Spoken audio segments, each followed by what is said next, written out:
I'm Kacy Ladd, and I'm a mom to 3 boys, and my husband Chris and I are lead pastors at Southpoint Church. What does the word love mean to you? The word love, it means a lot, but I think something important to me is that love is care and commitment that's just unconditional. Kind of a little bit of a side story is every single night when I put our 3-year-old Benjamin to bed, I tell him, Benjamin, I'm never gonna stop loving you. And he'll go through different scenarios. What if I'm shouting? What if I'm doing this? What if I'm doing this? And over again I'll say, I'll never stop loving you. So I think that's a big important thing to me about what love is.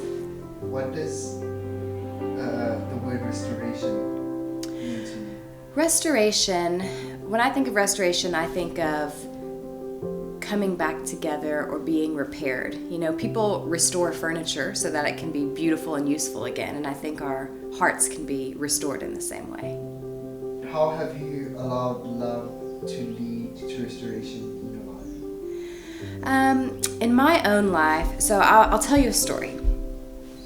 In my relationship with my dad has never been close. Since I was a little girl, he's not been a very active part of my life. But there have been some milestone markers in our relationship that have honestly been tragic. And it has been destructive. And those kind of have been the markers of our relationship, if you want to call it a relationship. And so there was one time when I was already a young adult, and we had one of those conversations, one of these markers, and it's stuff that's not even worth repeating or retelling, and it's so heart-wrenching. And we had an interaction like that, and something just broke inside of me. I split in two, and I had this thought. For the first time in my life, I thought, I no longer love him. And I didn't know, and I remember thinking, is this possible? Can you stop loving a parent? Is this okay? You know, because I truly lost love for him, and it was like I was ready to live the rest of my life without a parent, without a dad. And honestly, it didn't really impact my dad that much. He just kept living his life, but I was crippled.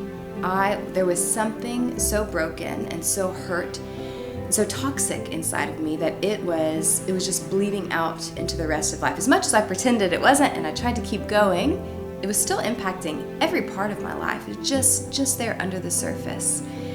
And I started to realize as I started thinking about it and really not even praying about it that much at first because I was so hurt, just ruminating on it, like, can I just stop loving my family? Is this a way that I'm gonna choose to live? And you know, I was just thinking, Jesus never stopped loving me. You know, no matter how many times I turned away, no matter what, he kept loving me. And he never left me, and he never stopped, and he kept forgiving me.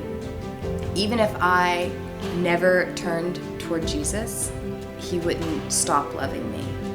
And so it made me think, even if my dad never turned toward me and we never had this happily ever after kind of dream relationship, it doesn't have to be this toxic thing inside of me.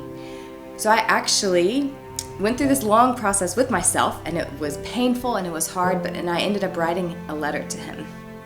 And it was a letter I never gave to him. I never intended to give to him. I just needed to get the hurt out of me and put it on paper. And I wrote this letter, and then I remembered, you know, Jesus forgave me. So I decided to forgive my dad. Not because my dad wanted forgiveness. I'd tried that before. I'd tried to work things out, reconcile things with him face to face before, and it was disastrous. So not because my dad wanted reconciliation, not because of anything, but Jesus did it for me. And I didn't need to live a whole life with hurt and bitterness and anger inside of me. Because what is that going to do? That's going to break down my family. That's going to just have endless repercussions.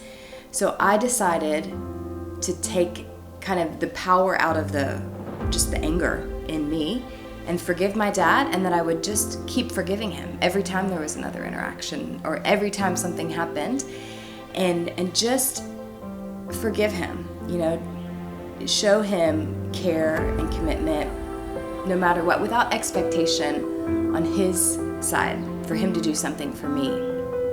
And it set me free. There was never this big oh, I'm so sorry, or, let me explain the past. There's none of that ever happened. But I can tell you now that I don't have any strain, and there's no strife in my heart. There's no pain, there's no anger, there's no bitterness. I feel such a freedom, and I want the best for my dad. So I pray for him. I do everything I can. We don't have a very close relationship, but we have a relationship. And I send him updates of the kids, and I call him, and I give stories, and it's not necessarily like a two-way relationship, but that's okay with me because I'm free, and there's been this restoration in my heart. It was almost like I got restored to Jesus's heart, and now I can my dad can be who he is, and I can be who I am, and I can just hope for the best for him and hope for good for him, and it's so freeing. Sure.